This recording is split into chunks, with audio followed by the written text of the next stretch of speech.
ನಮ್ಮ ಸುದ್ದಿಗೆ ಸ್ವಾಗತ. ನಾನು ಮೇಘನಾ ಕೃಷ್ಣ. ಮೊದಲಿಗೆ ಹೆಡ್ಲೈನ್ಸ್. ಶಾಲೆಯ ಟ್ಯಾಂಕ್ಗೆ ಕೀಟನಾಶಕ ಹಾಕಿದ ಪ್ರಕರಣ ಸೂಕ್ತ ತನಿಖೆ ನಡೆಸಿ ಆರೋಪಿಗಳ ವಿರುದ್ಧ ಕಠಿಣ ಕಾನೂನು ಕ್ರಮ. ಎಫ್ಬಿಯಲ್ಲಿ ಸಿಎಂ ಸಿದ್ದರಾಮಯ್ಯ ಕೊಟ್ಟರು ಮಾಹಿತಿ. ರಾಜ್ಯ ಸರ್ಕಾರದ ವಿರುದ್ಧ ಬೀದಿಗಿಳಿದ ಬಿಜೆಪಿ. ರಸಗೊಬ್ಬರ ವಿಚಾರಕ್ಕೆ ಬಿಜೆಪಿ ನಾಯಕರು ಕಿಡಿಕಿಡಿ. ಜಿಲ್ಲಾ ಉಸ್ತುವಾರಿ ಸಚಿವರು ಅಧಿಕಾರಕ್ಕೆ ಬಂದ ಮೇಲೆ ಹಾರಾಡುತ್ತಿದ್ದಾರೆಂದ ಬಿವೈ ವಿಜಯೇಂದ್ರ. ಧರ್ಮಸ್ಥಳ ಪ್ರಕರಣದಲ್ಲಿ ನಗರ ನಕ್ಸಲೆಟ್ಗಳು ಇದ್ದಾರೆ. ಅವರ ನಾಟಕಕ್ಕೆ ಎಸ್ಐಟಿ ಅಧಿಕಾರಿಗಳು ಬಲೆಗೆ ಬೀಳಬಾರದು. ಮಾಜಿ ಗೃಹ ಸಚಿವ ಆರಗ ಜ್ಞಾನೇಂದ್ರ ಹೇಳಿಕೆ. ಧರ್ಮಸ್ಥಳ ಪ್ರಕರಣದಲ್ಲಿ ನಗರ ನಕ್ಸಲೆಟ್ಗಳು ಇದ್ದಾರೆ ಎಂದು ಮಾಜಿ ಗೃಹ ಸಚಿವ ಆರಗ ಜ್ಞಾನೇಂದ್ರ ಹೇಳಿಕೆ ನೀಡಿದ್ದಾರೆ. ಈ ಕುರಿತ ಬಿಗ್ ಬ್ರೇಕಿಂಗ್ ನ್ಯೂಸ್ ಬಂದಿದೆ, ಬನ್ನಿ ನೋಡೋಣ.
ಧರ್ಮಸ್ಥಳ ಪ್ರಕರಣ ನಾವೆಲ್ಲರೂ ನೋಡುತ್ತಿದ್ದೇವೆ.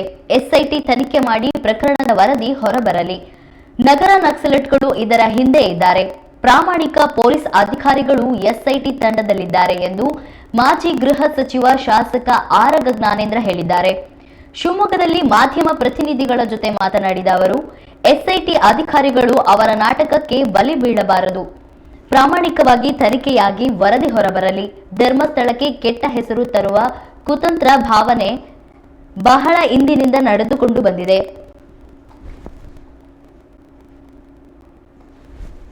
ಸರ್, ಧರ್ಮಸ್ಥಳದ ಪ್ರಕರಣ ನಾವೆಲ್ಲರೂ ಕೂಡ ನೋಡ್ತಾ ಇದ್ದೀವಿ. SIT ರಚನೆ ಮಾಡಿ ಆ ಪ್ರಕರಣದ ತನಿಖೆ ಆಗ್ತಾ ಇರುವಂಥದ್ದು ನಾವೆಲ್ಲರೂ ಕೂಡ ಸ್ವಾಗತ ಮಾಡಿದ್ದೀವಿ, ಹೊರಗೆ ಬರಲಿ.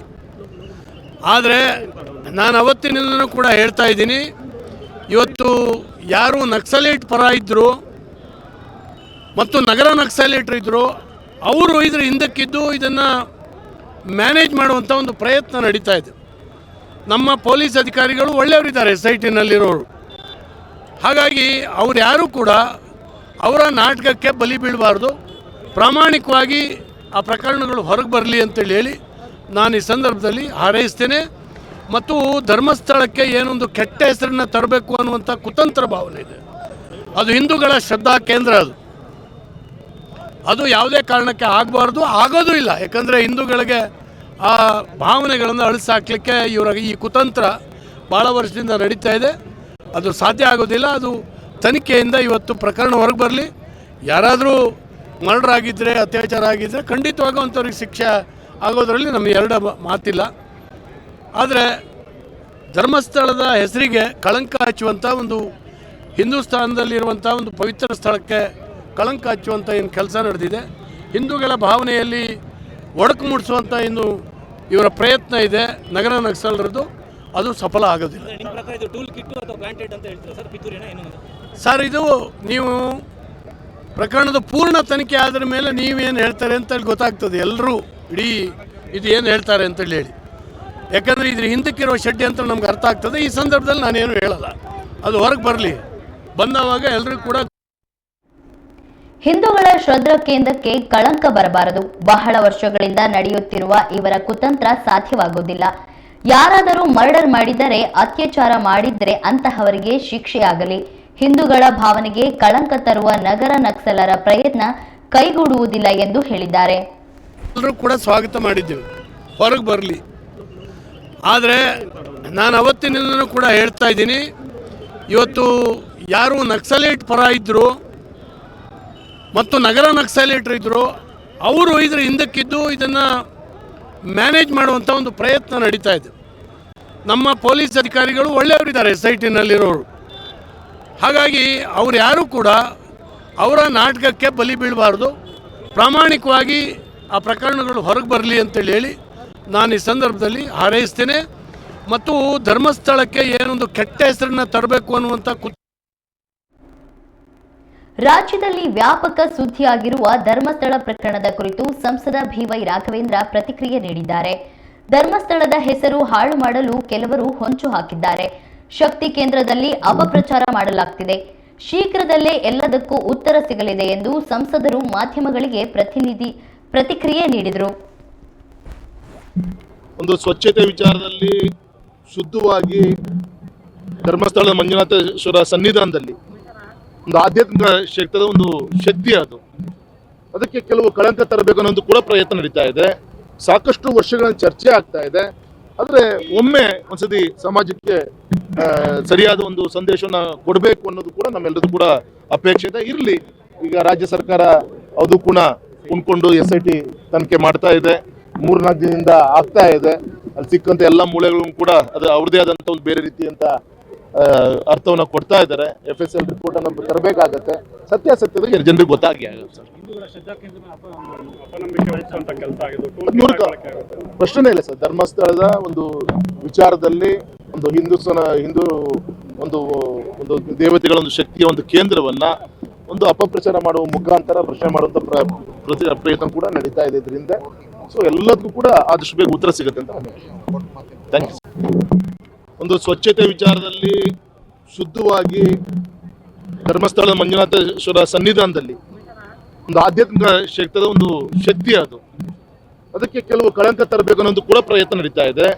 ಸಾಕಷ್ಟು ವರ್ಷಗಳ ಚರ್ಚೆ ಆಗ್ತಾ ಇದೆ. ಆದರೆ ಒಮ್ಮೆ ಒಂದ್ಸತಿ ಸಮಾಜಕ್ಕೆ ಸರಿಯಾದ ಒಂದು ಸಂದೇಶವನ್ನು ಕೊಡಬೇಕು ಅನ್ನೋದು ಕೂಡ ನಮ್ಮೆಲ್ಲರೂ ಕೂಡ ಅಪೇಕ್ಷೆ ಇರಲಿ. ಈಗ ರಾಜ್ಯ ಸರ್ಕಾರ ಅದು ಕೂಡ ಕುಣ್ಕೊಂಡು SIT ತನಿಖೆ ಮಾಡ್ತಾ. ಶಾಲೆಯ ನೀರಿನ ಟ್ಯಾಂಕ್ಗೆ ಕೀಟನಾಶಕ ಹಾಕಿದ ಪ್ರಕರಣ FBಯಲ್ಲಿ ಹೇಳಿಕೆ ನೀಡಿದ CM ಸಿದ್ದರಾಮಯ್ಯ. ಈ ಕುರಿತ ಬಿಗ್ ಬ್ರೇಕಿಂಗ್ ನ್ಯೂಸ್ ಬಂದಿದೆ, ಬನ್ನಿ ನೋಡೋಣ.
ಜಿಲ್ಲೆ ಹೊಸನಗರ ತಾಲೂಕಿನ ಹೂವಿನ ಕೋಣೆಯ ಸರ್ಕಾರಿ ಪ್ರಾಥಮಿಕ ಶಾಲೆಯ ಕುಡಿಯುವ ನೀರಿನ ಟ್ಯಾಂಕ್ಗೆ ಕಿಡಿಗೇಡಿಗಳು ಕೀಟನಾಶಕ ಬೆರೆಸಿರುವ ಪ್ರಕರಣವನ್ನು ರಾಜ್ಯ ಸರ್ಕಾರ ಅತ್ಯಂತ ಗಂಭೀರವಾಗಿ ಪರಿಗಣಿಸಿದೆ.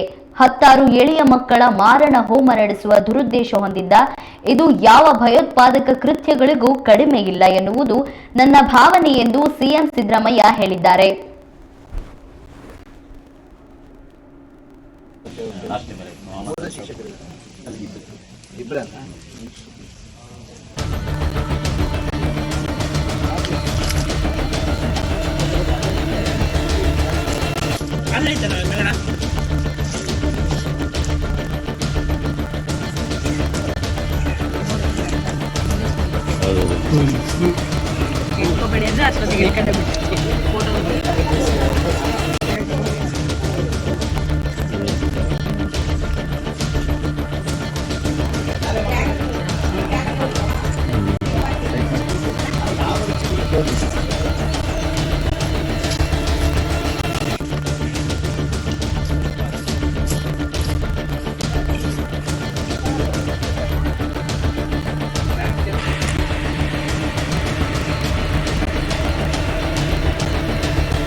ಅಡುಗೆ ಸಿಬ್ಬಂದಿಯ ಸಮಯ ಪ್ರಜ್ಞೆಯಿಂದಾಗಿ ಘಟಿಸಬಹುದಾಗಿದ್ದ ಬಹುದೊಡ್ಡ ದುರಂತವೊಂದು ತಪ್ಪಿದೆ. ಶಾಲೆಯ ಅಡುಗೆಯ ಸಿಬ್ಬಂದಿಗಳನ್ನು ಅಭಿನಂದಿಸುತ್ತೇನೆ. ಘಟನೆಯ ಕುರಿತು ಸೂಕ್ತ ತನಿಖೆ ನಡೆಸಿ ಕೃತ್ಯ ಎಸಗಿರುವ ದುರುಳರನ್ನು ಪತ್ತೆ ಹಚ್ಚಿ ಕಠಿಣ ಶಿಕ್ಷೆಯಾಗುವಂತೆ ನೋಡಿಕೊಳ್ಳುವಂತೆ ಪೊಲೀಸರಿಗೆ ಸೂಚಿಸುತ್ತೇನೆ. ಕುಡಿಯುವ ನೀರಿಗೆ ವಿಷ ಬೆರೆಸುವ ಮನಸ್ಥಿತಿ ನಮ್ಮ ನಡುವೆ ಮಾನವೀಯತೆಯ ಅಂತಹ ಪತನವನ್ನು ತೋರಿಸುತ್ತದೆ. ಈ ಬಗ್ಗೆ ಎಲ್ಲರೂ ಆತ್ಮ ವಿಮರ್ಶೆ ಮಾಡಿಕೊಳ್ಳಬೇಕಿದೆ ಎಂದು ಸಿಎಂ ಹೇಳಿದ್ದಾರೆ.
ಮನೆ ಕೆಲಸದಾಕೆ ಮೇಲಿನ ಅತ್ಯಾಚಾರ ಪ್ರಕರಣಕ್ಕೆ ಸಂಬಂಧಿಸಿದಂತೆ ಜನಪ್ರತಿನಿಧಿಗಳ ಕೋರ್ಟ್ ಮಾಜಿ ಸಂಸದ ಪ್ರಜ್ವಲ್ ರೇವಣ್ಣ ದೋಷಿ ಎಂದು ತೀರ್ಪು ನೀಡಿದೆ.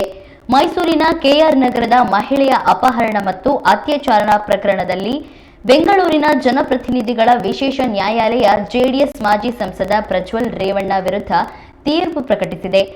ನಾಳೆ ಶಿಕ್ಷೆಯ ಪ್ರಮಾಣ ನಿಗದಿ ಮಾಡಲಿದೆ.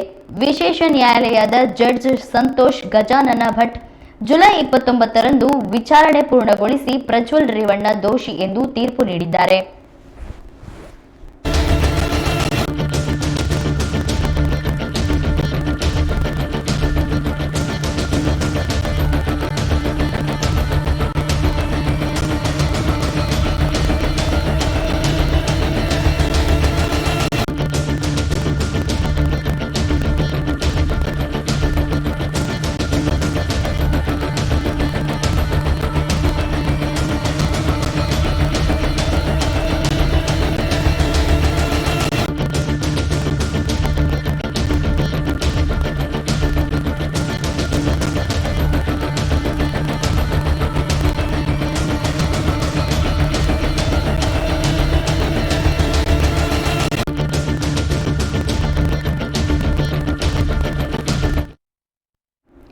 ಸರಣಿ ಅತ್ಯಾಚಾರ ಎಸಗಿರುವ ಆರೋಪ ಪ್ರಜ್ವಲ್ ರೇವಣ್ಣ ಮೇಲಿದ್ದು, ಇದರಲ್ಲಿ ಮೈಸೂರಿನ ಕೆಆರ್ ನಗರದ ಮಹಿಳೆ ಮೇಲೆ ಅತ್ಯಾಚಾರ ಎಸಗಿದ ಆರೋಪವೂ ಒಂದಾಗಿದೆ.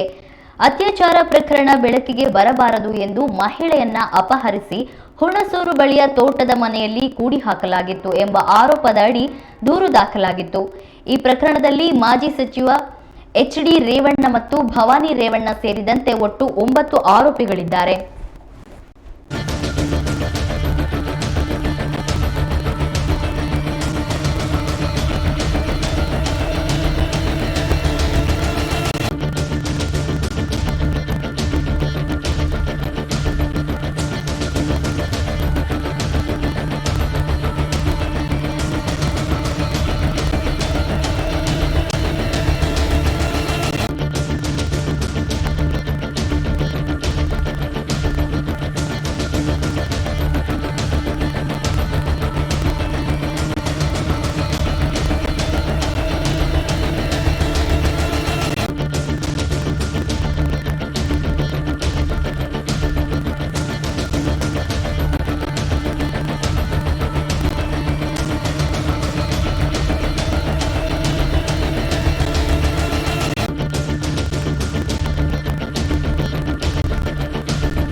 ಜುಲೈ 25ರಂದು ಕಳ್ಳತನವಾಗಿತ್ತು. ಬರೋಬ್ಬರಿ 8.5 ಲಕ್ಷದ ಆಭರಣಗಳ ಜೊತೆ ಕಳ್ಳ ಪರಾರಿಯಾಗಿದ್ದನು. ಈ ಪ್ರಕರಣದ ಜಾಡು ಬೆನ್ನತ್ತಿದ್ದ ಸೊರಬ ತಾಲೂಕಿನ ಆನವಟ್ಟಿ ಪೊಲೀಸರು 1 ವಾರದ ಒಳಗೆ ಕಳ್ಳನನ್ನ ಬಲೆಗೆ ಬೀಳಿಸಿಕೊಂಡಿದ್ದಾರೆ. ಆರೋಪಿ ಅಬ್ದುಲ್ ಎಂಬಾತನನ್ನ ಬಂಧಿಸಲಾಗಿದೆ. 135 ಗ್ರಾಂ ಬಂಗಾರ, 200 ಗ್ರಾಂ ಬೆಳ್ಳಿ ವಸ್ತುಗಳ ವಶಪಡಿಸಿಕೊಳ್ಳಲಾಗಿದೆ. ಅಲ್ಲದೆ ಕೃತ್ಯಕ್ಕೆ ಬಳಸಿದ್ದ ವಾಹನವನ್ನು ವಶಪಡಿಸಿಕೊಳ್ಳಲಾಗಿದೆ. ಜುಲೈ 25ರಂದು ಆನವಟ್ಟಿ ಪೊಲೀಸ್ ಠಾಣೆಯ ವ್ಯಾಪ್ತಿಯಲ್ಲಿ ಮನೆಗಳ್ಳತನ ಮಾಡಲಾಗಿತ್ತು.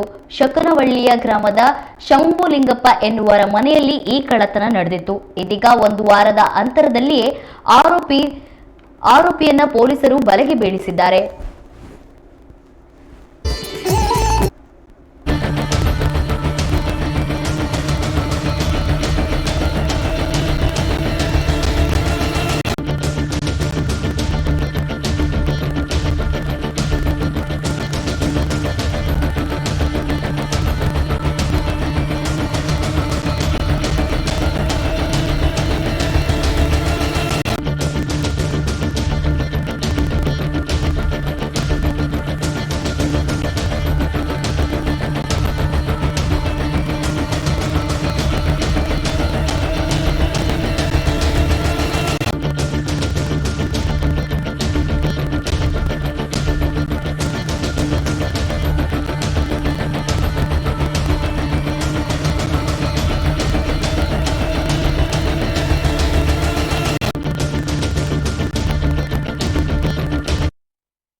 ಉತ್ತರ ಕನ್ನಡ ಜಿಲ್ಲೆಯ ಭಟ್ಕಳ ತಾಲೂಕಿನ ಆಳ್ವೆಕೋಡಿ ಬಂದರಿನಿಂದ ಮೀನುಗಾರಿಕೆಗೆ ತೆರಳಿದ್ದ ದೋಣಿಯೊಂದು ಸಮುದ್ರದಲ್ಲಿ ಮಗುಚಿ 4 ಮೀನುಗಾರರು ನಾಪತ್ತೆಯಾಗಿದ್ದಾರೆ.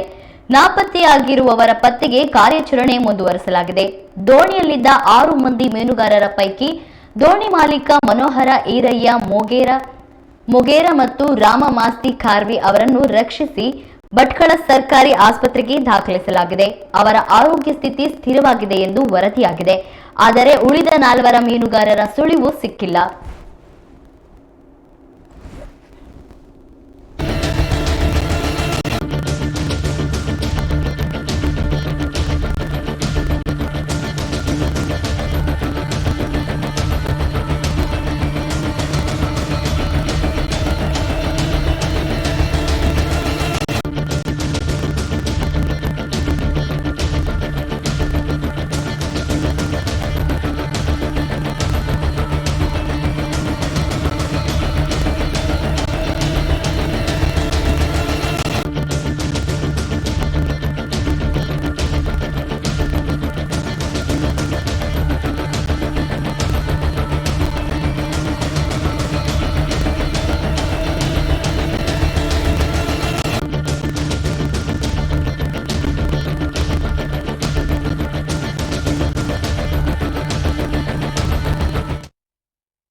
ಶಿರಾಲಿ ಆಳ್ವೆಕೋಡಿ ಪ್ರದೇಶದಿಂದ ದೇಶಿ ನಿರ್ಮಿತ ದೋಣಿಯಲ್ಲಿದ್ದ ಮೀನುಗಾರರು ಅಲೆಗಳ ರಭಸಕ್ಕೆ ಮುಳುಗಿದ್ದಾರೆ.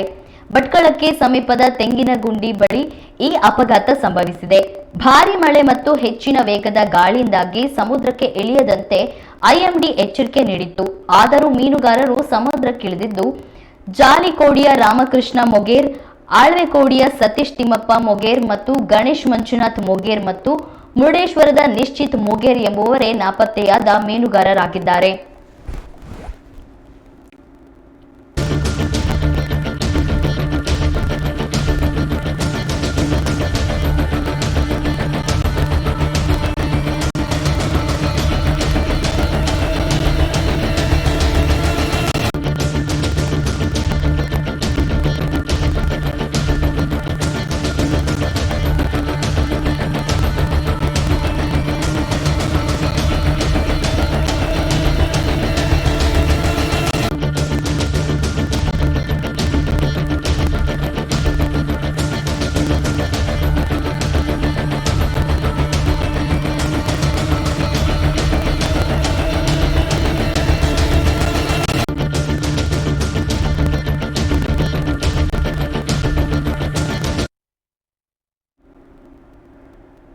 ತುಂಗಭದ್ರಾ ಸಂಗಮದ ಶ್ರೀ ಕ್ಷೇತ್ರ ಕೂಡ್ಲಿಗಿ ಮುಜರಾಯಿ ಇಲಾಖೆ ಒಳಪಟ್ಟ ಶ್ರೀ ಪಾರ್ವತಿ ಬ್ರಹ್ಮೇಶ್ವರ ದೇವಸ್ಥಾನದ ಅರ್ಚಕರಿಗೆ ನೀಡಿದ್ದ ಇಲಾಖೆ ಚೆಕ್ ಬೌನ್ಸ್ ಆಗಿರುವ ಪ್ರಕರಣ ಬೆಳಕಿಗೆ ಬಂದಿದೆ. ಮುಜರಾಯಿ ಇಲಾಖೆ ವ್ಯಾಪ್ತಿಯಲ್ಲಿರುವ ದೇವಸ್ಥಾನದ ಅರ್ಚಕ ಕೆಆರ್ ಆನಂದ್ ಅವರ 3 ತಿಂಗಳ ವೇತನ ಹಾಗೂ ಇತರೆ ನಿರ್ವಹಣೆ ವೆಚ್ಚ ಸೇರಿ ಒಟ್ಟು 35,900 ರು ಮೌಲ್ಯದ ಚೆಕ್ ಅನ್ನ ಜುಲೈ 1 ದಿನಾಂಕ ನಮೂದಿ ಮಾಡಿ ಶಿವಮೊಗ್ಗ ತಹಶೀಲ್ದಾರ್ ಅವರ ಸೀಲು ಸಹಿ ಮಾಡಿರುವ ಚೆಕ್ ನೀಡಲಾಗಿತ್ತು.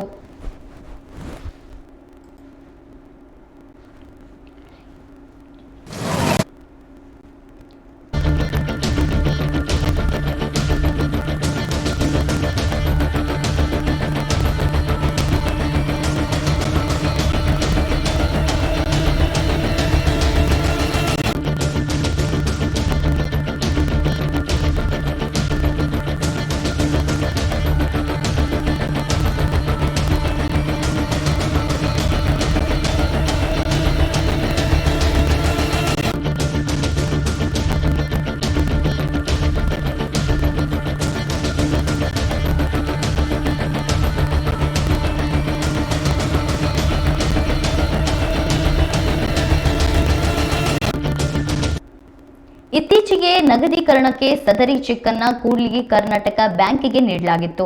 ಆದರೆ ಚೆಕ್ ನೀಡಲಾಗಿದ್ದ ಖಾತೆಯಲ್ಲಿ ಸಾಕಷ್ಟು ಹಣ ಇಲ್ಲದೆ ಇರುವುದರಿಂದ ಅಮಾನ್ಯಗೊಂಡಿದೆ ಎಂದು ಬ್ಯಾಂಕಿನಿಂದ ಹಿಂಬರಹ ನೀಡಿ ಚೆಕ್ ವಾಪಸ್ ನೀಡಿದ್ದಾರೆ. ಸರ್ಕಾರಿ ಇಲಾಖೆಯೊಂದರ ಖಾತೆಯಲ್ಲಿ ಹಣ ಇಲ್ಲದೆ ಇರುವುದು ಮುಜರಾಯಿ ಇಲಾಖೆ ಹಾಗೂ ಸರ್ಕಾರಕ್ಕೆ ಮುಜುಗರಕ್ಕೀಡು ಮಾಡಿದೆ.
ವಿಪಕ್ಷದಲ್ಲಿರುವಾಗ ಬುಗುರ್ ಹುಕುಂ ಜಮೀನಿಗಾಗಿ ಹೋರಾಟ ಮಾಡಿದ್ದ ಜಿಲ್ಲಾ ಉಸ್ತುವಾರಿ ಸಚಿವರು ಇಂದು ಅಧಿಕಾರ ಸಿಕ್ಕ ನಂತರ ಹಾರಾಡುತ್ತಿದ್ದಾರೆ. ನಿಮ್ಮಿಂದ ಪಾಠ ಕಲಿಯುವ ಅಗತ್ಯವಿಲ್ಲ. ಶಿಷ್ಟಾಚಾರದ ಬಗ್ಗೆ ಮಾತನಾಡುವ ಶಿಕ್ಷಣ ಸಚಿವರು ರೈತರ ಬಗ್ಗೆ ಮಾತನಾಡುತ್ತಿಲ್ಲವೇಕೆ ಎಂದು ಬಿಜೆಪಿ ರಾಜ್ಯಾಧ್ಯಕ್ಷ ಬಿವೈ ವಿಜೇಂದ್ರ ವಾಗ್ದಾಳಿ ನಡೆಸಿದ್ದಾರೆ. ಶಿವಮೊಗ್ಗದಲ್ಲಿ ಇಂದು ಕಾಂಗ್ರೆಸ್ ಸರ್ಕಾರದ ವಿರುದ್ಧ ಬೃಹತ್ ಪ್ರತಿಭಟನೆ ನಡೆಸಲಾಯಿತು.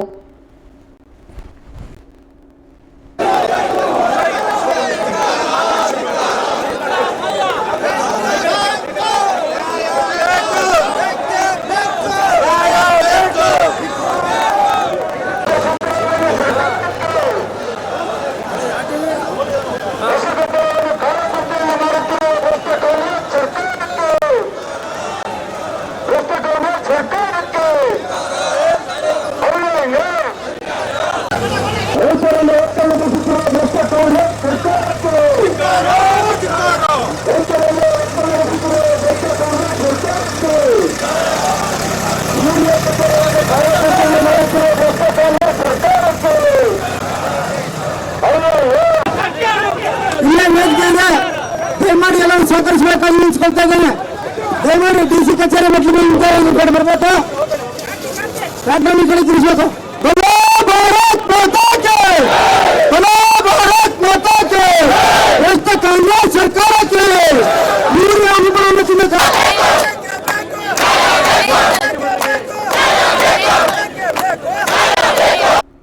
ನಗರದ ಗೋಪಿ ವೃತ್ತದಿಂದ ಜಿಲ್ಲಾಧಿಕಾರಿ ಕಚೇರಿವರೆಗೆ ಪ್ರತಿಭಟನಾ ಮೆರವಣಿಗೆ ನಡೆಸಲಾಯಿತು. ನೂರಾರು ಬಿಜೆಪಿ ಕಾರ್ಯಕರ್ತರು ಪ್ರತಿಭಟನೆಯಲ್ಲಿ ಪಾಲ್ಗೊಂಡಿದ್ದರು. ಈ ವೇಳೆ ಮಾತನಾಡಿದ ಅವರು, 1 ಲಕ್ಷ ರೈತರು ಜಿಲ್ಲೆಯಲ್ಲಿ ಸಾಗುವಳಿ ಮಾಡಿಕೊಂಡು ಬರುತ್ತಿದ್ದಾರೆ. ಕಂದಾಯ ಇಲಾಖೆಯ ಆರ್ಟಿಸಿಯಲ್ಲಿರುವ ಗೋಮಾಳ ಜಾಗವನ್ನ ಫಲಾನುಭವಿಗಳ ಸಂಖ್ಯೆ 35,000 ಜನ ರೈತರಿದ್ದಾರೆ. ಆರ್ಟಿಸಿಯಲ್ಲಿ ನಮೂದಿ ಮಾಡದ ಕಾರಣ ಕಂದಾಯ ಭೂಮಿ ಎಂದು ಅರ್ಜಿ ಸಲ್ಲಿಸಿದ್ದಾರೆ. ಅವರನ್ನ ಕೆಲ ಪರಿಸರವಾದಿಗಳು ನ್ಯಾಯಾಲಯಕ್ಕೆ ಅರ್ಜಿ ಸಲ್ಲಿಸಿದ ಕಾರಣ ಒಕ್ಕಲೆಬ್ಬಿಸಲಾಗಿದೆ ಎಂದು ದೂರಿದರು. ರೈತರಿಗೆ ನೋಟಿಸ್ ಕೊಡುವುದನ್ನು ನಿಲ್ಲಿಸಬೇಕು, ಮರಗಳನ್ನು ಕಡಿಯಬಾರದು, ಮರ ಕಡಿದರೆ ಬಿಜೆಪಿ ಬೀದಿಗಿಳಿಯಲಿದೆ ಎಂದು ಈ ಸಂದರ್ಭದಲ್ಲಿ ಎಚ್ಚರಿಕೆ ನೀಡಿದರು. ರೈತರ ಬಗ್ಗೆ ಮರ್ತೋಗಿದೆ ಉಸ್ತುವಾರಿ ಸಚಿವರಿಗೆ ನಾನು ಹೇಳ್ತಾ ಇದ್ದೇನೆ. ಇವತ್ತು ವೇದಿಕೆ ಮೂಲಕ ಸಚಿವರಿಗೆ ಹೋರಾಟ ಮರ್ತೋಗಿದೆ. ಅಧಿಕಾರ ಸಿಕ್ಕಿದೆ, ಅಧಿಕಾರದ ಅಮಲಿನಲ್ಲಿ ಹೋರಾಟ ಮರ್ತೋಗಿದೆ. ಬರೀ ಹಾರಾಟವನ್ನ ಮಾಡ್ತಾ ಇದ್ದಾರೆ. ಜಿಲ್ಲೆನಲ್ಲಿ ಹಾರಾಟವನ್ನ ಮಾಡ್ತಾ ಇದ್ದಾರೆ. ನಾನಿವತ್ತು ವೇದಿಕೆ ಮೂಲಕ ಎಚ್ಚರಿಕೆ ಕೊಡೋದಕ್ಕೆ ಇಚ್ಛೆ ಪಡ್ತೇನೆ. ನಿಮ್ಮ ಗೊಡ್ಡು ಬೆದರಿಕೆಗೆ ಹೆದರ್ತಕ್ಕಂತ ಪ್ರಶ್ನೆ ಇಲ್ಲ. ಭಾರತೀಯ ಜನತಾ ಪಾರ್ಟಿ ಆಗಲಿ ಜಿಲ್ಲೆಯ ರೈತರಿಗೆ ಇವತ್ತು ಶಕ್ತಿ ಇದೆ, ತಾಕತ್ತಿದೆ. ಯಡಿಯೂರಪ್ಪರು ನಮಗೆ ಹೋರಾಟ ಏನು ಅಂತೇಳಿ ಹೇಳ್ಕೊಟ್ಟಿದ್ದಾರೆ. ನಿಮ್ಮಿಂದ ಅದನ್ನು ಕಲಿತಕ್ಕಂತ ಅವಶ್ಯಕತೆ ಇಲ್ಲ. ಇವತ್ತು ಪಾಪ ಉಸ್ತುವಾರಿ ಸಚಿವರಿಗೆ ಅಧಿಕಾರ ಬಂದ್ಮೇಲೆ ಶಿಷ್ಟಾಚಾರದ ಬಗ್ಗೆ ನೆನಪಾಗ್ತದೆ, ಆದ್ರೆ ಜಿಲ್ಲೆಯ ರೈತರ ಬಗ್ಗೆ ಇವತ್ತು ನೆನಪಾಗ್ತಾ ಇಲ್ಲ. ಇದು ಈ ಸಚಿವರಿಗೆ ಜಿಲ್ಲೆಯ ರೈತರ ಬಗ್ಗೆ ಇರ್ತಕ್ಕಂಥ ಕಾಳಜಿ ಏನು ಅಂತೇಳಿ ಇವತ್ತು ಗೊತ್ತಾಗ್ತದೆ. ಆತ್ಮೀಯ ಕಾರ್ಯಕರ್ತ ಬಂಧುಗಳೇ, ರೈತ ಬಾಂಧವರೇ, ಇವತ್ತು ನಮ್ಮ ಶಿವಮೊಗ್ಗ ಜಿಲ್ಲೆನಲ್ಲಿ ಸಾಕಷ್ಟು ಇವತ್ತು ಅರಣ್ಯ ಭೂಮಿ ಸಾಗುವಳಿ ಸಮಸ್ಯೆ ಬಗ್ಗೆ ಹೆಚ್ಚೆಚ್ಚು ಚರ್ಚೆ ಆಗ್ತಾ ಇದೆ. ನಮಗೆ ಗೊತ್ತಿರಬೇಕು, ಇವತ್ತು ನಮ್ಮ ಜಿಲ್ಲೆನಲ್ಲಿ 2 ರೀತಿಯ ಅರಣ್ಯ ಭೂಮಿ ಸಾಗುವಳಿ ಸಮಸ್ಯೆ ಇದೆ. ಮೊದಲನೇದು ಏನು ನಮ್ಮ ಶಿವಮೊಗ್ಗ ಮಲೆನಾಡು ಜಿಲ್ಲೆನಲ್ಲಿ ಸುಮಾರು 1 ಲಕ್ಷ ಸಂಖ್ಯೆಯ ಕುಟುಂಬ ಇವತ್ತು ರೈತರು ಇವತ್ತು ಅರಣ್ಯ ಭೂಮಿಯಲ್ಲಿ ಸಾಗುವಳಿ ಮಾಡ್ಕೊಂಡು ಬಂದು ಏನು ಮಧ್ಯಮ ವರ್ಗದ ಜನರಿದ್ದಾರೆ, ಬಡವರಿದ್ದಾರೆ, ಒಂದು ಹೊತ್ತು ಗಂಜಿಯನ್ನ ದುಡ್ಕೊಂಡು ತಿನ್ನೋದಕ್ಕೋಸ್ಕರ ಇವತ್ತು ಅರಣ್ಯ ಭೂಮಿನಲ್ಲಿ ಇವತ್ತು ಸಾಗುವಳಿ ಮಾಡ್ಕೊಂಡು ಬರ್ತಾ ಇರ್ತಕ್ಕಂಥದ್ದು. ಇವರೆಲ್ಲರ 1 ಲಕ್ಷ ಕುಟುಂಬ ರೈತರ ಅರ್ಜಿಗಳೇನಿದ್ದಾವೆ, ಈ ಅರ್ಜಿಗಳು ಮಂಜೂರಾತಿ ಅರಣ್ಯ ಹಕ್ಕು ಸಮಿತಿ ಮುಂದೆ ಅರ್ಜಿಯನ್ನ ಸಲ್ಲಿಸಿಕೊಂಡು ಕಾಯ್ತಾ ಇದ್ದಾರೆ. ಒಟ್ಟು ನಮ್ಮ ಶಿವಮೊಗ್ಗ ಜಿಲ್ಲೆನಲ್ಲಿ 1 ಲಕ್ಷ ಸಂಖ್ಯೆಲ್ಲ ದೊಡ್ಡ ಸಂಖ್ಯೆಲ್ಲ ಕುಟುಂಬಗಳಿದ್ದಾರೆ. ಎರಡನೇದು ಅಂತ ಹೇಳಿದ್ರೆ ಇವತ್ತು ಕಂದಾಯ ಇಲಾಖೆಯಲ್ಲಿ RTC ದಾಖಲೆಯಲ್ಲಿ ಗೋಮಾಳು 39 ಭ್ರಷ್ಟ ಸರ್ಕಾರದ ವಿರುದ್ಧ ನಾವು ಪ್ರತಿಭಟನೆ ಮಾಡುತ್ತಿದ್ದು ರೈತ ವಿರೋಧಿ ಸರ್ಕಾರ ಎಂದು ಸಂಸದ BY ರಾಘವೇಂದ್ರ ಆರೋಪಿಸಿದ್ದಾರೆ. ಲಿಂಗನಮಕ್ಕಿ ಜಲಾಶಯ ನಿರ್ಮಾಣದಲ್ಲಿ ಮನೆ ಭೂಮಿ ಕಳೆದುಕೊಂಡ ರೈತರಿಗೆ ನೋಟಿಸ್ ನೀಡಲಾಗುತ್ತಿದೆ. ಅಧಿಕಾರಿಗಳು ಸರ್ಕಾರದ ಕೈಗೊಂಬೆಯಾಗಿದ್ದಾರೆ. ರೈತರನ್ನು ಒಕ್ಕಲೆಬ್ಬಿಸಬಾರದೆಂದು ಹೇಳಿದ್ರು. ರಾಜ್ಯದಲ್ಲಿ ಸರ್ಕಾರ ಗ್ಯಾರಂಟಿ ಹೆಸರಲ್ಲಿ ಸಾರ್ವಜನಿಕರಿಗೆ ಮೋಸ ಮಾಡಿದೆ ಎಂದು ಮಾತನಾಡಿದರು.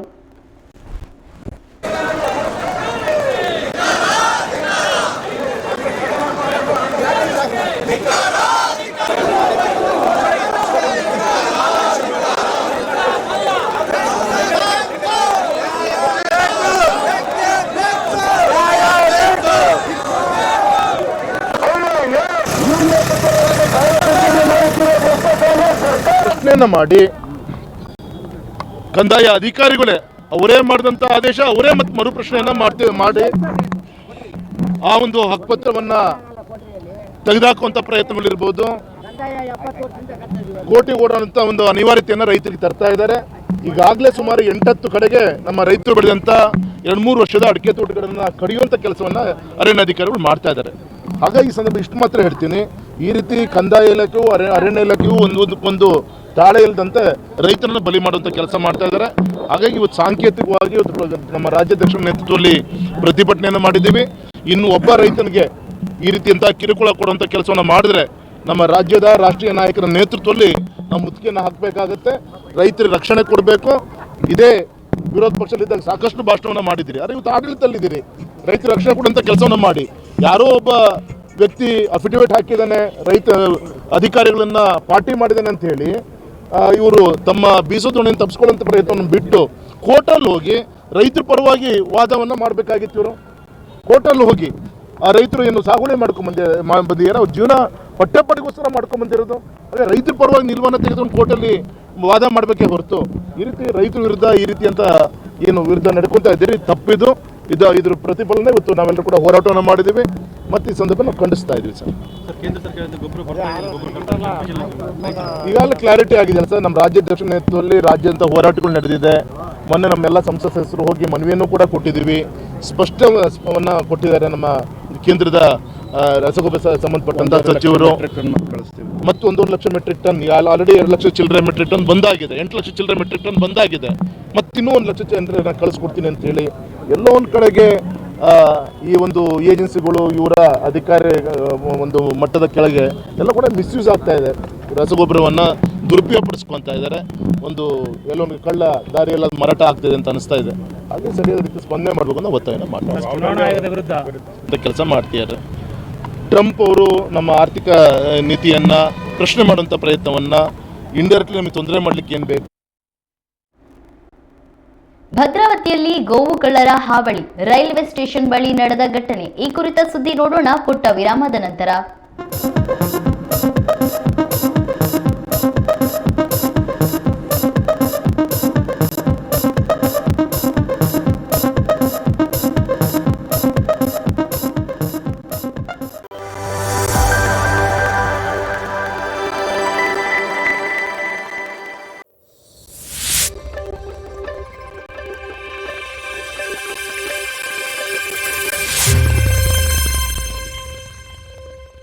ನಿಮ್ಮೂರಿನಲ್ಲಿ ಸಮಸ್ಯೆಗಳು ಇವೆಯಾ?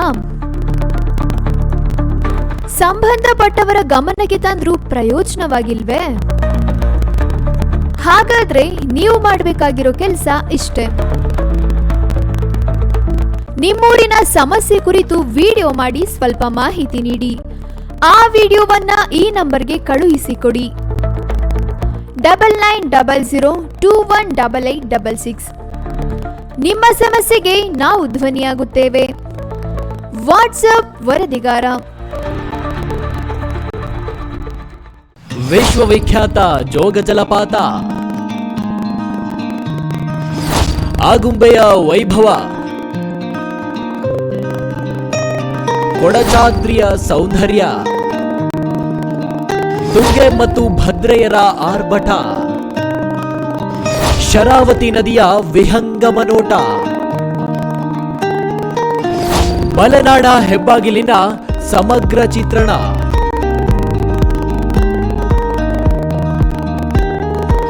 ಈಸೂರಿನ ಹೋರಾಟದ ಕಿಚ್ಚು, ಸಮಾಜವಾದಿ ನೆಲಗಟ್ಟು ರಾಜಕೀಯ ಶಕ್ತಿ ಕೇಂದ್ರ. ಮಲೆನಾಡಿನ ಸಮಗ್ರ ಸುದ್ದಿಗಳಿಗಾಗಿ ಕನ್ನಡ ಮೀಡಿಯಂ 24x7 ವೀಕ್ಷಿಸಿ.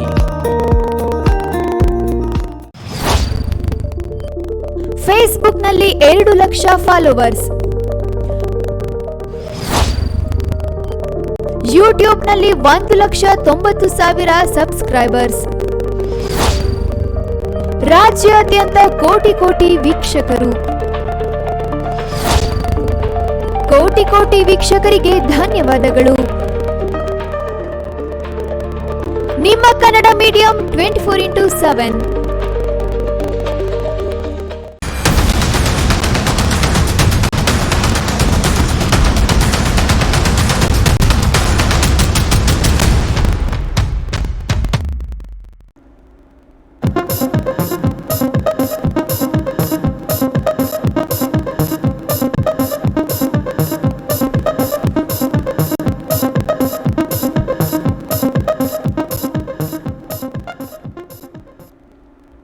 ವಿರಾಮದ ನಂತರ ನಮ್ಮ ಊರು ನಮ್ಮ ಸುದ್ದಿಗೆ ಸ್ವಾಗತ. ಭದ್ರಾವತಿಯಲ್ಲಿ ಗೋವು ಕಳ್ಳರ ಹಾವಳಿ ಹೆಚ್ಚಾಗಿದೆ. ಇದೀಗ ಪಟ್ಟಣದ ರೈಲ್ವೆ ಸ್ಟೇಷನ್ ಬಳಿಯಲ್ಲಿ ಚಾಮೇಗೌಡ ಲೈನ್ ವಾಸಿ ಸುಬ್ರಹ್ಮಣ್ಯ ಅವರಿಗೆ ಸೇರಿದಂತಹ ಆಕಳನ್ನ ಕಳುವು ಮಾಡಲಾಗಿದೆ. ಕಳುವು ಮಾಡಿರುವ ವಿಡಿಯೋ ಸಿಸಿಟಿವಿಯಲ್ಲಿ ಸೆರೆಯಾಗಿದೆ. ಬಿಳಿಯ ಬಣ್ಣದ ಆಕಳ ಕೊಂಬನ್ನ ಹಿಡಿದು ವ್ಯಕ್ತಿಯೊಬ್ಬ ವಾಹನದಲ್ಲಿ ತುಂಬಿಸಿಕೊಂಡು ಹೋಗಿರುವ ಘಟನೆ ಸಿಸಿಟಿವಿಯಲ್ಲಿ ಸೆರೆಯಾಗಿದೆ. ಆಕಳು 7-8 ತಿಂಗಳು ಗರ್ಭಾವಸ್ಥೆಯಲ್ಲಿದ್ದು ಆ ಆಕಳನ್ನ ಕಳವು ಮಾಡಿರುವ ಬಗ್ಗೆ ಹಿಂದೂ ಸಂಘಟನೆ ಕಾರ್ಯಕರ್ತರು ಆಕ್ರೋಶ ವ್ಯಕ್ತಪಡಿಸಿದ್ದಾರೆ.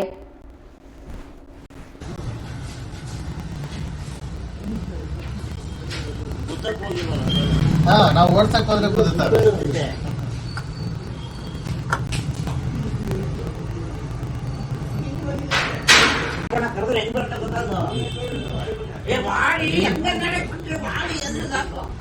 ಓಡ್ ಬರುತ್ತೆ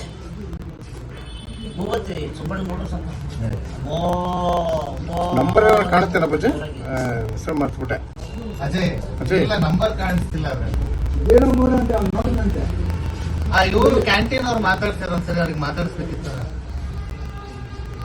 ಆಯ್ತಾ ಅಲ್ಲಾಡದೆ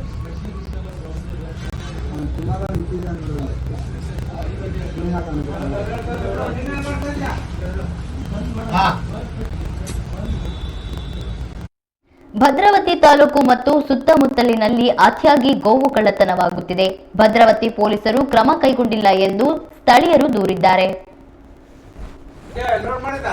ಹೇಳದ್ದಲ್ರಿ, ಹೆಸರೇ ಹೇಳ್ತಾರ ಎಲ್ಲರೂ.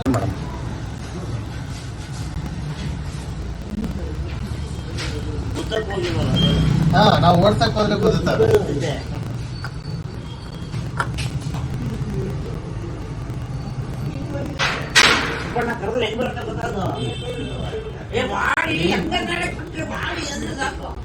ಓಡ್ ಬರುತ್ತೆ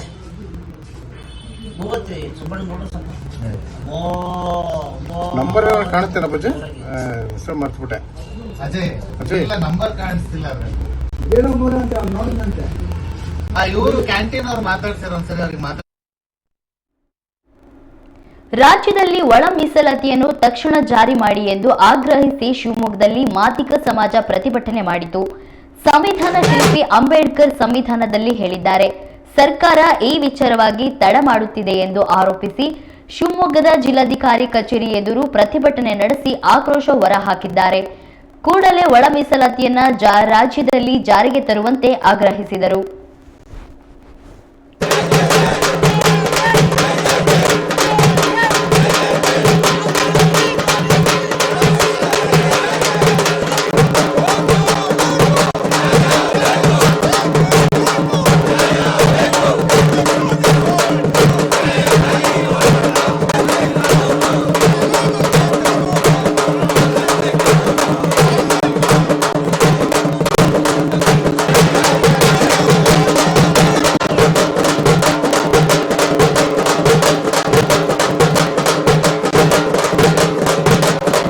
ಒಳ ಮೀಸಲಾತಿ ಅನ್ನೋದು ನಮಗೆ ಏನು ಇವತ್ತು ಬಾಬಾ ಸಾಹೇಬ್ ಅಂಬೇಡ್ಕರ್ ಮೀಸಲಾತಿ ತಂದಾಗಿಂದ ಮೀಸಲಾತಿ ಜಾರಿ ಮಾಡಾಗಿಂದ ನಾವು ಏನು 101 ಜಾತಿಯಲ್ಲಿ ಬಹುತೇಕ 90-92% ನಾವು ಜನಾಂಗ ಇವತ್ತು ಆ ಮೀಸಲಾತಿನ ನಾವು ಲಾಭನ ಪಡೆಯೋಕ್ಕಾಗಿಲ್ಲ.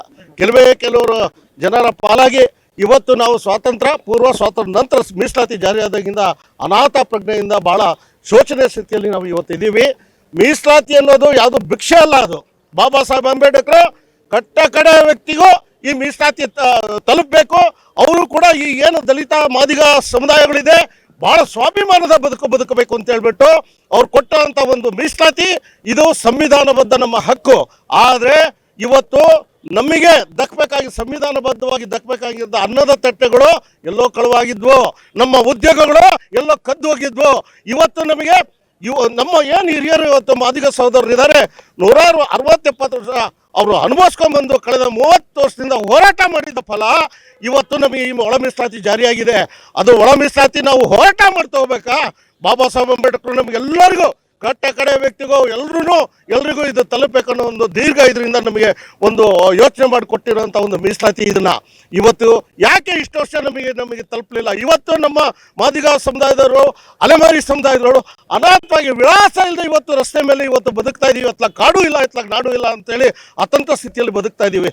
ಯಾತಕ್ಕೆ ಈ ಥರ ಒಂದು ಅನ್ಯಾಯ ಆಗ್ತಾ ಇದೆ?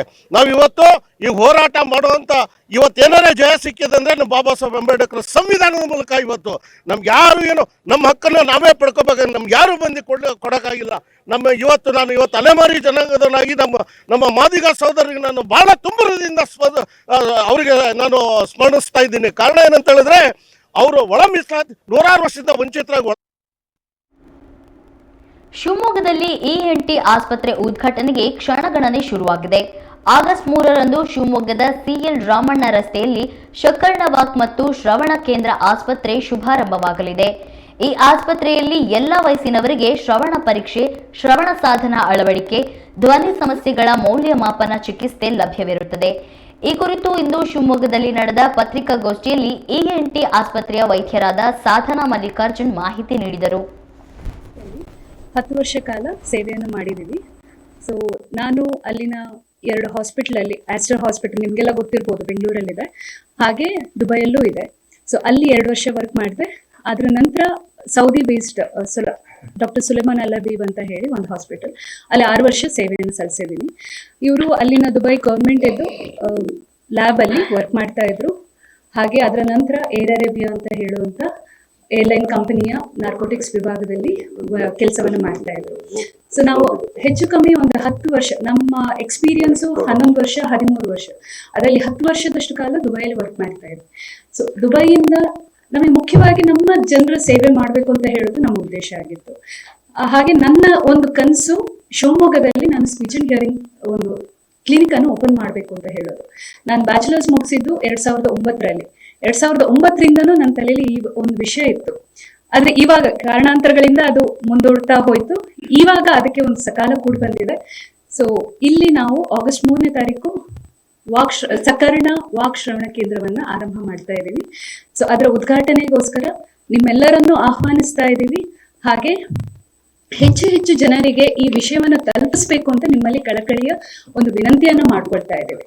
ಸೊ ನಮ್ಮ ಕೇಂದ್ರದಲ್ಲಿ ಶ್ರವಣ ಸಮಸ್ಯೆಗಳಿಗೆ ಸಂಬಂಧಪಟ್ಟ ಹಾಗೆ ಡಯಾಗ್ನೋಸ್ಟಿಕ್ ಟೆಸ್ಟ್, ಅಂದರೆ ಯಾವ ರೀತಿಯ ಸಮಸ್ಯೆ ಇದೆ ಅಂತ ಹೇಳಿ ನಿರ್ಣಯವನ್ನು ಮಾಡುವಂಥದ್ದು, ಹಾಗೂ ಅದಕ್ಕೆ ಬೇಕಾದ ರೀತಿಯಲ್ಲಿ ಚಿಕಿತ್ಸೆ ಅಂದರೆ ರಿಹ್ಯಾಬಿಲಿಟೇಷನ್, ಸೊ ಅವರಿಗೆ ಥೆರಪಿಯನ್ನು ಕೊಡುವಂಥದ್ದು ನಮ್ಮ ಉದ್ದೇಶ. ಹಾಗೆ ಇಲ್ಲಿ ಹಿಯರಿಂಗ್ ಸ್ಕ್ರೀನಿಂಗ್ ಮತ್ತು ಡಯಾಗ್ನೋಸ್ಟಿಕ್ ಟೆಸ್ಟ್ ಮಾಡ್ತೀವಿ. ನ್ಯೂ ಬಾರ್ನಿಂದ ವಯಸ್ಕರವರೆಗೆ ಎನಿ ಪಾಯಿಂಟ್ ಆಫ್ ಏಜ್ ನಾವು ಆ ಟೆಸ್ಟನ್ನು ಮಾಡಲಿಕ್ಕಾಗತ್ತೆ.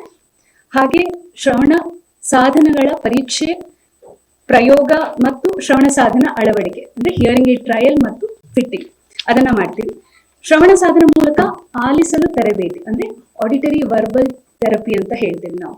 ಸೊ ಹಿಯರಿಂಗ್ ಏಡ್ ಹಾಕಿದ್ರೆ ಸಾಕಾಗಲ್ಲ, ಅದರ ಮೂಲಕ ಯಾವ ರೀತಿಯಲ್ಲಿ ಕೇಳಿಸ್ಕೋಬೇಕು ಅಂತ ಹೇಳೋದನ್ನ ನಾವು ಮಕ್ಕಳಿಗೆ ಅಥವಾ ಯಾರೇ ಆ ಒಂದು ಫೆಸಿಲಿಟಿಯನ್ನು ತಗೊಂಡಿರ್ತಾರೆ, ಸೇವೆಯನ್ನು ತಗೊಂಡಿರ್ತಾರೆ, ಅವರಿಗೆ ಟ್ರೈನಿಂಗ್ ಅನ್ನು ಕೊಡ್ತೀವಿ ನಾವು. ಹಾಗೆ ವೆಸ್ಟಿಬ್ಯುಲರ್ ಸಮಸ್ಯೆಗಳಿಗೆ ಚಿಕಿತ್ಸೆ ಅಂದರೆ ಬ್ಯಾಲೆನ್ಸ್ ಪ್ರಾಬ್ಲಮ್ಸ್, ಈಗ ಏನೋ ಬಗ್ತಾರೆ ಅವಾಗ ತಲೆ ಸುತ್ತ ಬಂದಾಗ ಆಗುತ್ತೆ, ಅದು ಕಿವಿಗೆ ರಿಲೇಟೆಡ್ ಆಗಿದ್ರೆ ವಿದೌಟ್ ಮೆಡಿಸಿನ್ ಕೆಲವೊಂದು ಸಮಸ್ಯೆಗಳು ಕ್ಯೂರ್ ಆಗುತ್ತೆ. ಸೊ ಆ ರೀತಿಯ ಸಮಸ್ಯೆಗಳಿದ್ದಲ್ಲಿ ನಾವು ಅದಕ್ಕೆ ಪರಿಹಾರವನ್ನು ಕೊಡ್ತೀವಿ. ಅದೇ ರೀತಿ ಮಕ್ಕಳು ಮತ್ತು ವಯಸ್ಕರಲ್ಲಿ ಮಾತಿನ ಸಮಸ್ಯೆ, ಫಾರ್ ಎಕ್ಸಾಂಪಲ್ ಉಬ್ಬುವಿಕೆ ಇರ್ಬೋದು, ಸ್ಟಟ್ರಿಂಗ್ ಅಂತ ಕರಿತೀವಿ ನಾವು. ಅದೇ ರೀತಿ ಕೆಲವೊಂದು ಮಕ್ಕಳು 3 ವರ್ಷ ಆದ್ರೂ ಏನು ಮಾತಾಡ್ತಾ ಇರಲ್ಲ, ಡಿಲೇಡ್ ಸ್ಪೀಚ್ ಲ್ಯಾಂಗ್ವೇಜ್ ಅಂತ ಹೇಳ್ತೀವಿ. ಸೊ ಆ ರೀತಿಯ ಸಮಸ್ಯೆ ಇರುವ ಮಕ್ಕಳಿಗೆ ಯಾಕೆ ಆ ರೀತಿ ಆಗಿದೆ, ಸೊ ಅದನ್ನ ನಾವು ಡಯಾಗ್ನೋಸ್ ಮಾಡಿ ಏನ್ ಮಾಡಬೇಕು, ಅವರು 5 ವರ್ಷದ ಒಳಗಡೆ ಅವರಿಗೆ ರಿಹ್ಯಾಬಿಲಿಟೇಷನ್ ಮಾಡಲೇಬೇಕು.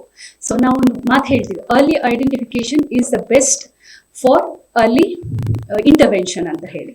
ಸೊ ದಟ್ ಏನಾಗುತ್ತೆ, ನಾವು ಎಷ್ಟು ಬೇಗ ನಾವು ಆ ಮಕ್ಕಳಿಗೆ ನಾವು ಐಡೆಂಟಿಫೈ ಮಾಡಿ ಅವರಿಗೆ ಥೆರಪಿಯನ್ನು ಕೊಡ್ತೀವಿ ಅಷ್ಟು. ಬಾಂಗ್ಲಾ ಅಕ್ರಮ ವಲಸಿಗರ ವಿರುದ್ಧ ಬಿಜೆಪಿ ಬಿ ಟೀಮ್ ಹೋರಾಟ ಆರಂಭವಾಗಿದೆ. ಈಗಾಗಲೇ ಹಲವು ಭಾಗಗಳಲ್ಲಿ ಸುತ್ತಿ ಅಕ್ರಮವಾಗಿ ಕರ್ನಾಟಕದಲ್ಲಿ ನೆಲೆಸಿರೋರ ವಿರುದ್ಧ ಮಾಜಿ ಸಚಿವ ರಮೇಶ್ ಜಾರಕಿಹೊಳಿ, ಕುಮಾರ್ ಬಂಗಾರಪ್ಪ ಸೇರಿದಂತೆ ಇತರ ಬಿಜೆಪಿ ನಾಯಕರು ಧ್ವನಿ ಎತ್ತಿದ್ದು, ಇದರಿಂದ ಸ್ಥಳೀಯರ ಉದ್ಯೋಗ, ಭದ್ರತೆ ಮತ್ತು ಆರ್ಥಿಕ ಸ್ಥಿತಿಗೆ ತೀವ್ರ ಹಾನಿಯಾಗುತ್ತಿದ್ದು, ಈ ಕುರಿತು ನಿಖರ ವರದಿಯನ್ನ ತಯಾರಿಸಿ ರಾಜ್ಯಪಾಲ ತಾವರ್ಚಂದ್ ಗೆಹ್ಲೋಟ್ ಅವರಿಗೆ ಸಲ್ಲಿಸಿದ್ದಾರೆ. ತ್ವರಿತ ಕಾನೂನು ಕ್ರಮಕ್ಕೆ ಅವರು ಒತ್ತಾಯಿಸಿದ್ದಾರೆ.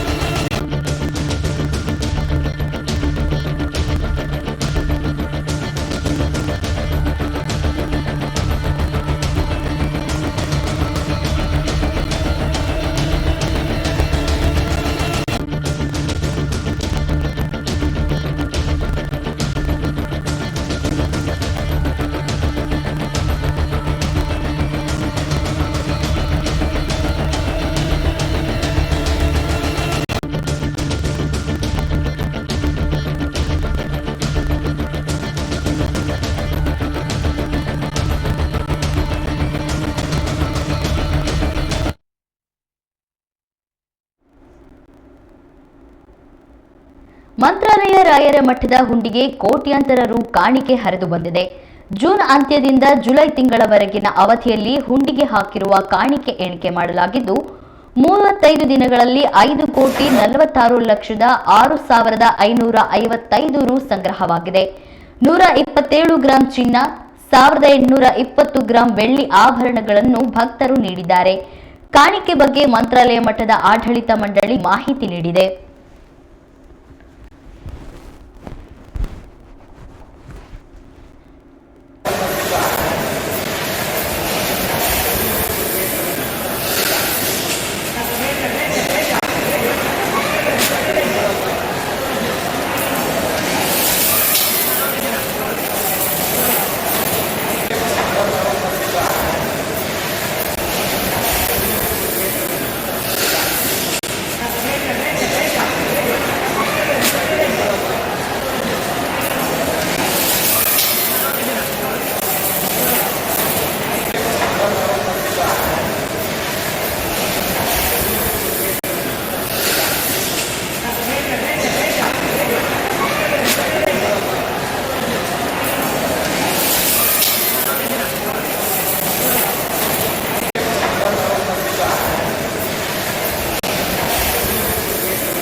ಒಳ ಮೀಸಲಾತಿ ಜಾರಿಗೆ ಆಗ್ರಹಿಸಿ ಸಾರ್ವಜನಿಕರು ಅರೆಬೆತ್ತಲೆ ಪ್ರತಿಭಟನೆ ಮಾಡಿರುವ ಘಟನೆ ಬೆಂಗಳೂರು ಗ್ರಾಮಾಂತರ ಜಿಲ್ಲೆಯ ದೇವನಹಳ್ಳಿಯಲ್ಲಿ ನಡೆದಿದೆ. ಸುಪ್ರೀಂ ಕೋರ್ಟ್ ಆದೇಶದಂತೆ ಸರ್ಕಾರ ಶೀಘ್ರ ಮೀಸಲಾತಿ ಬಿಡುಗಡೆ ಮಾಡಲಿ ಎಂದು ಪ್ರತಿಭಟನಾಕಾರರು ಸರ್ಕಾರಕ್ಕೆ ಆಗ್ರಹಿಸಿದ್ದಾರೆ. ಅರೆಬೆತ್ತಲೆ ಪ್ರದರ್ಶನ ಮಾಡಿ ಬಾಯಿ ಬಡಿದುಕೊಳ್ಳುವ ಮೂಲಕ ಸರ್ಕಾರದ ಗಮನ ಸೆಳೆಯುವ ಕೆಲಸ ಮಾಡಿದ್ದಾರೆ. ಪ್ರತಿಭಟನೆಯಲ್ಲಿ ಸರ್ಕಾರಕ್ಕೆ ಧಿಕ್ಕಾರ ಹಾಕಿ ಸಾಮಾಜಿಕ ನ್ಯಾಯ ಒದಗಿಸುವಂತೆ ಆಗ್ರಹಿಸಿದ್ದಾರೆ.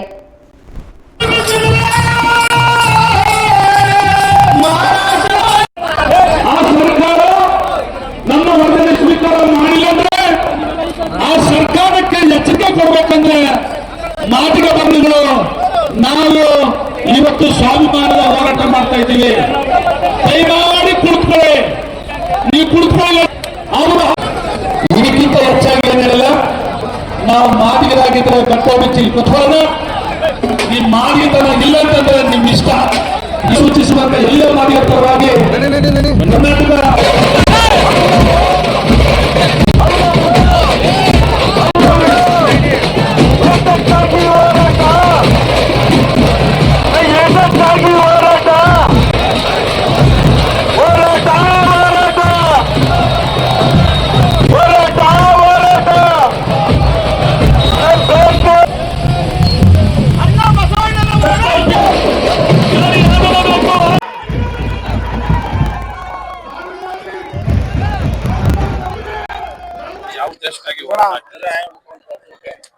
ಸರ್, ಇವತ್ತು ಕರ್ನಾಟಕ ಮಾದಿಗ ಸಂಘಟನೆಗಳ ಒಕ್ಕೂಟದ ಪರವಾಗಿ ಅರೆಬೆತ್ತಲೆ ಧರಣಿ ಕಾರ್ಯಕ್ರಮ ಹಮ್ಮಿಕೊಂಡಿದ್ದೀವಿ. ಕಾರಣ ಏನಪ್ಪಾ ಅಂದ್ರೆ ಆಗಸ್ಟ್ 1ನೇ ತಾರೀಕು 2024ರಲ್ಲಿ ನಮ್ಮ ಸರ್ವೋಚ್ಚ ನ್ಯಾಯಾಲಯದ 6 ಜನ ನ್ಯಾಯಾಧೀಶರ ಆದೇಶ ಆಗಿತ್ತು. ಆ ಆದೇಶ ಒಳ ಮೀಸಲಾತಿ ಜಾರಿ ಮಾಡುವಂತ ಅಧಿಕಾರವನ್ನ ಆಯಾ ರಾಜ್ಯ ಸರ್ಕಾರಗಳಿಗೆ ಇದೆ ಅಂತೇಳಿ ಆದೇಶ ಮಾಡಿದ್ರು. ಈ ಆದೇಶದಂತೆ ಇವತ್ತು ಪಂಜಾಬ್, ರಾಜಸ್ಥಾನ, ತೆಲಂಗಾಣ, ಆಂಧ್ರ ಪ್ರದೇಶ ಕೂಡಲೇ ಜಾರಿ ಮಾಡಿತು. ಆದ್ರೆ ಕರ್ನಾಟಕ ಮಾತ್ರ ಇವತ್ತಿಗೂ ಜಾರಿ ಮಾಡಲಿಲ್ಲ. ಇವತ್ತು 2004ರಲ್ಲಿ ಮೊನ್ನೆ ಸದಾಶಿವ ಆಯೋಗದ ವರದಿ ಮಾಡ್ಲಿಕ್ಕೆ ಆಯೋಗ ರಚನೆ ಮಾಡಿ 2012ರಲ್ಲಿ ಸದಾಶಿವರವರ ವರದಿಯನ್ನ ಆಗಿನ ಬಿಜೆಪಿ ಸರ್ಕಾರ ವರದಿ ಸ್ವೀಕಾರ ಮಾಡಿತು. ಅದರಂತೆ 2017ರ ಶಿವಮೊಗ್ಗ ನಗರದ ಎಲ್ಬಿಎಸ್ ನಗರದ ಜಲಮಂಡಳಿ ಪಂಪ್ ಹೌಸ್ನಲ್ಲಿ ಮರಿನಾಗಪ್ಪ ಪ್ರತ್ಯಕ್ಷವಾಗಿದ್ದಾರೆ. ಹೌದು, ಪಂಪ್ ಹೌಸ್ನಲ್ಲಿ ಈ ನಾಗಪ್ಪ ಕಾಣಿಸಿಕೊಂಡು ಕೆಲ ಕಾಲ ಆತಂಕ ವಾತಾವರಣ ನಿರ್ಮಾಣ ಮಾಡಿತ್ತು. ಕೂಡಲೇ ಸ್ನೇಕ್ ಕಿರಣ್ಗೆ ಕರೆ ಮಾಡಿ ಮಾಹಿತಿ ನೀಡಲಾಗಿತ್ತು. ಸ್ಥಳಕ್ಕೆ ಆಗಮಿಸಿದ ಸ್ನೇಕ್ ಕಿರಣ್ ಮರಿನ್ ಹಾವಿನ ರಕ್ಷಣೆ ಮಾಡಿದರು.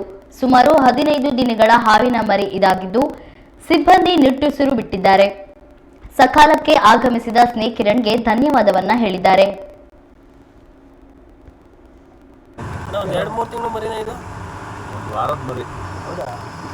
ಎಲ್ಲ ಕಡೆ ಸಿಗ್ತಾ ಇದ್ದಾವೆ. ಈಗ ನಿಮ್ಮದು ಸ್ಟಾರ್ಟ್ ಎಲ್ಲ ಒಟ್ಟಿಗೆ ಪೇರ್ ಆಗೋದು ಕಷ್ಟ. ಆ ಕಡೆ ಬಂದಿದೆ ಏನಾಗ್ತಂದ್ರೆ ಒಂದೇ ಕಡೆ ಎಲ್ಲ ಕಡೆ ಮೊಟ್ಟೆದು ಮರ ಬರಲ್ಲ, ಏರುಪೇರು ಇದ್ದೇ ಇರುತ್ತೆ.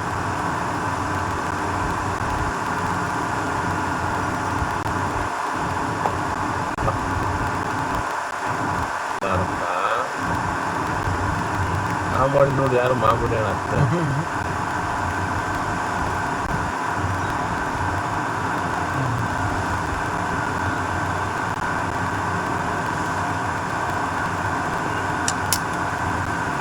ಥ್ಯಾಂಕ್ ಯು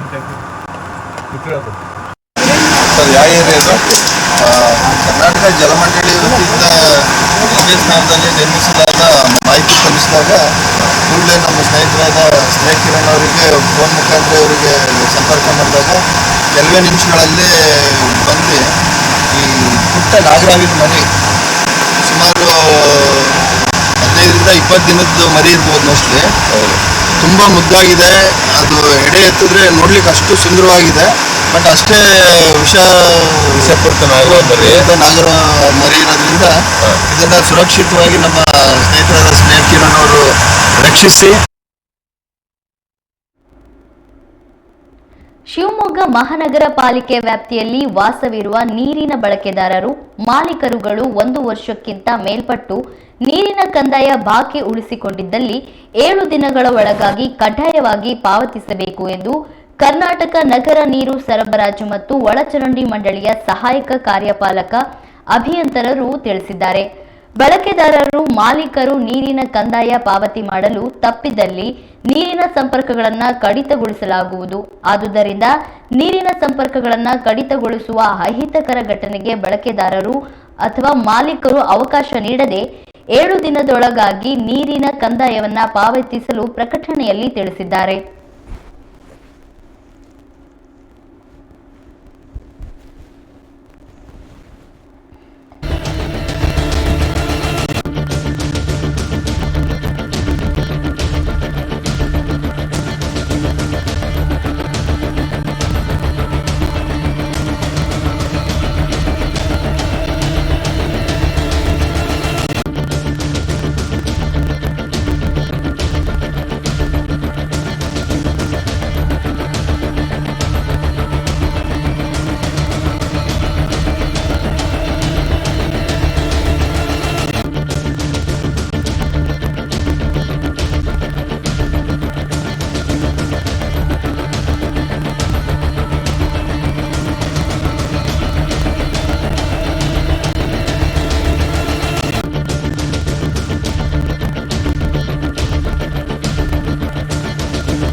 ಶಿವಮೊಗ್ಗ ಜಿಲ್ಲಾ ವಿಪ್ರ ನೌಕರರ ಕ್ಷೇಮಾಭಿವೃದ್ಧಿ ಸಂಘದ ವತಿಯಿಂದ ಪ್ರತಿಭಾ ಪುರಸ್ಕಾರ, ವಿದ್ಯಾನಿಧಿ ವಿತರಣೆ ಸೇರಿದಂತೆ ವಿವಿಧ ರೀತಿಯ ಕಾರ್ಯಕ್ರಮ ಆಯೋಜನೆ ಮಾಡಲಾಗಿದೆ.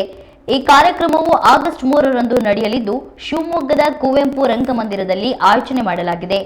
ಈ ಕುರಿತು ಇಂದು ಶಿವಮೊಗ್ಗದಲ್ಲಿ ನಡೆದ ಪತ್ರಿಕಾಗೋಷ್ಠಿಯಲ್ಲಿ ವಿಪ್ರ ನೌಕರರ ಕ್ಷೇಮಾಭಿವೃದ್ಧಿ ಸಂಘದ ಜಿಲ್ಲಾಧ್ಯಕ್ಷರಾದ ಎಚ್.ಕೆ. ಕೇಶವಮೂರ್ತಿ ಮಾಹಿತಿ ನೀಡಿದರು.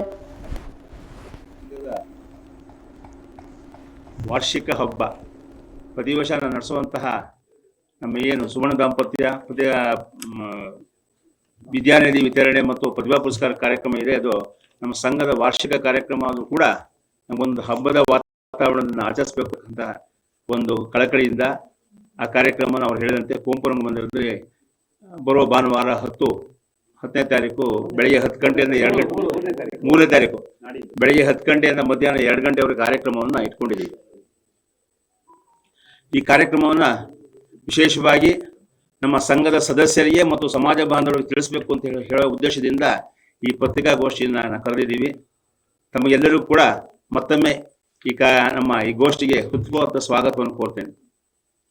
ನಮ್ಮ ಸಂಘ ತಮಗೆಲ್ಲ ತಿಳಿದಿರುವಂತೆ 2004ರಲ್ಲಿ ಪರಮ ಪೂಜ್ಯ ಪೇಜಾವರ ಶ್ರೀಗಳವರ ಆಶೀರ್ವಾದದಿಂದ ಕೃಪಾ ಆಶೀರ್ವಾದದಿಂದ ಪ್ರಾರಂಭಗೊಂಡು ಇಂದಿಗೆ ಆಗಲೇ 20 ವರ್ಷ ಕಳೆದಿದೆ. 21ನೇ ವರ್ಷಕ್ಕೆ ನಾವು ಕಾಲಿಟ್ಟಿದ್ದೇವೆ. ಈ 2 ದಶಕದಲ್ಲಿ ಸಂಘ ಅನೇಕ ಸಾಮಾಜಿಕ ಕಾರ್ಯಕ್ರಮಗಳನ್ನು ಮತ್ತು ಸಮಾಜದಲ್ಲಿ ಜಾಗೃತಿ ಮೂಡಿಸುವಂಥ ಕಾರ್ಯಕ್ರಮ ಮಾಡಿ ಒಂದು ಉತ್ತಮ ವಿಪ್ರ ಲೋಕ ಸಂಘ ಅಂತಕ್ಕಂಥ ಹೆಸರನ್ನು ಗಳಿಸ್ಕೊಂಡಿದೆ ಅಂತ ಹೇಳಿ ತುಂಬ ಸಂತೋಷವಾಗುತ್ತೆ. ಈ ಅವಧಿಯಲ್ಲಿ ಸಂಘ 4 ಉತ್ತಮವಾದಂತಹ ಸಮಾವೇಶಗಳನ್ನು ಮಾಡಿದೆ.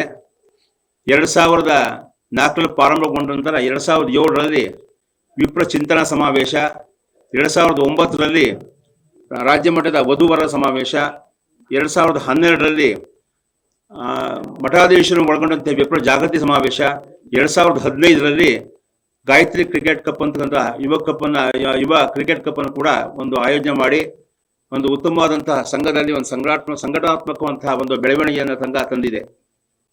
ಜೊತೆಯಲ್ಲಿ ಸಂಘ ಹಲವಾರು ಉಪನ್ಯಾಸ ಕಾರ್ಯಕ್ರಮಗಳನ್ನು ಪ್ರಕಾಶ್ ಅವರಂತಹ ವಿದ್ವಾಂಸರು ಒಳಗೊಂಡಂತೆ ಇತರ ವಿದ್ವಾಂಸರಿಂದ ಅನೇಕ ಉಪನ್ಯಾಸ ಕಾರ್ಯಕ್ರಮಗಳನ್ನು ಕೂಡ ಮಾಡಿದೆ.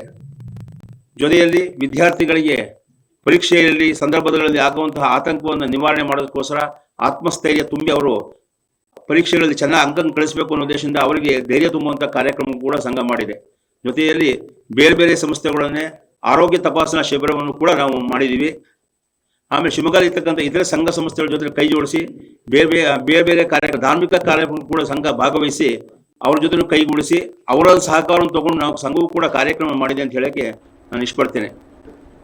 ಈ ಅವಧಿಯಲ್ಲಿ ನಾವು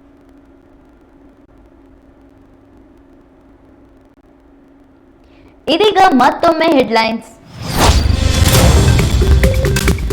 ಶಾಲೆಯ ಟ್ಯಾಂಕ್ಗೆ ಕೀಟನಾಶಕ ಹಾಕಿದ ಪ್ರಕರಣ ಸೂಕ್ತ ತನಿಖೆ ನಡೆಸಿ ಆರೋಪಿಗಳ ವಿರುದ್ಧ ಕಠಿಣ ಕಾನೂನು ಕ್ರಮ. ಎಫ್ಬಿಯಲ್ಲಿ ಸಿಎಂ ಸಿದ್ದರಾಮಯ್ಯ ಕೊಟ್ಟರು ಮಾಹಿತಿ. ರಾಜ್ಯ ಸರ್ಕಾರದ ವಿರುದ್ಧ ಬೀದಿಗಿಳಿದ ಬಿಜೆಪಿ. ರಸಗೊಬ್ಬರ ವಿಚಾರಕ್ಕೆ ಬಿಜೆಪಿ ನಾಯಕರು ಕಿಡಿಕಿಡಿ. ಜಿಲ್ಲಾ ಉಸ್ತುವಾರಿ ಸಚಿವರು ಅಧಿಕಾರಕ್ಕೆ ಬಂದ ಮೇಲೆ ಹಾರಾಡುತ್ತಿದ್ದಾರೆಂದ ಬಿವೈ ವಿಜಯೇಂದ್ರ. ಧರ್ಮಸ್ಥಳ ಪ್ರಕರಣದಲ್ಲಿ ನಗರ ನಕ್ಸಲೆಟ್ಗಳು ಇದ್ದಾರೆ. ಅವರ ನಾಟಕಕ್ಕೆ ಎಸ್ಐಟಿ ಅಧಿಕಾರಿಗಳು ಬಲೆಗೆ ಬೀಳಬಾರದು. ಮಾಜಿ ಗೃಹ ಸಚಿವ ಆರಗ ಜ್ಞಾನೇಂದ್ರ ಹೇಳಿಕೆ.